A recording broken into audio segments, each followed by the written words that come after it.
Hi hello guys welcome to our channel one కుట్టి story. ఇప్పుడు నేను మీ ముందుకి డివిజనల్ కంటెంట్తో వచ్చాను. కంటెంట్ ఏమిటైతే శ్రీ మహావిష్ణు 21 అవతారాలు నేను డే బై డే వివరించబోతున్నాను. అది చూసి నాకు సపోర్ట్ చేయండి. ఒక చిన్న నోటు ఏంటంటే ఈ వీడియో క్వాలిటీ అనేది తక్కువగా వస్తది. ఏంటంటే నా మొబైల్ అనేది ఒక ఐఫోను క్యామ్ కాదు. చిన్న వివో మొబైల్‌తో ట్రై చేశాను. క్షమించండి క్వాలిటీ తక్కువొస్తేనే. నా కంటెంట్‌కి మీరు సపోర్ట్ చేసి శ్రీ విష్ణు అవతారంలో అందరికీ తెలిసేవి కొన్నే. 21 అవతారాలు ఎవరికీ తెలీవు. అందుకే నేను ఈ 21 అవతారాలని స్టెప్ బై స్టెప్ వివరించబోతున్నాను. ప్రతి ఒక్కరు మన ఛానల్‌కి వచ్చి రోజు పెట్టే వీడియోని విజిట్ చేయండి. చూడండి. కంటెంట్ నచ్చితేనే సబ్స్క్రైబ్ చేయండి. Okay. Bye. Thank you. Please support me. మొదటిగా సనకాది కుమారుడు. రెండవది వరాహావతారం. మూడవది నారదుడు. నాలుగవది నరనారాయణుల అవతారం.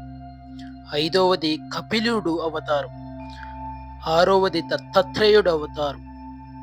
ఏడవది యజ్ఞ అవతారం. ఎనిమిదవది వృషభదేవ అవతారం. తొమ్మిదవది పృథు మహారాజు అవతారం.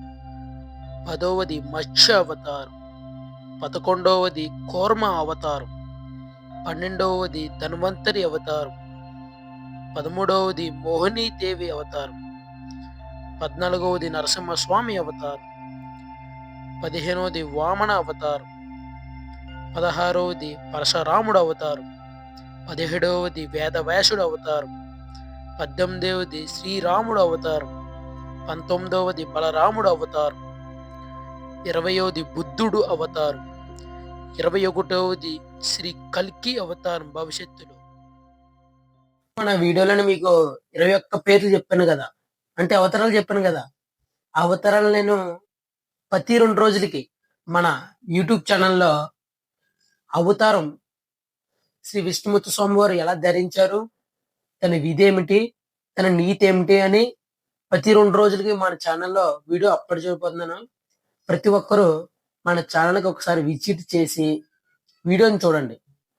చూసిన తర్వాతే మన ఛానల్ని సబ్స్క్రైబ్ చేసుకోండి. ఓకే. Bye guys.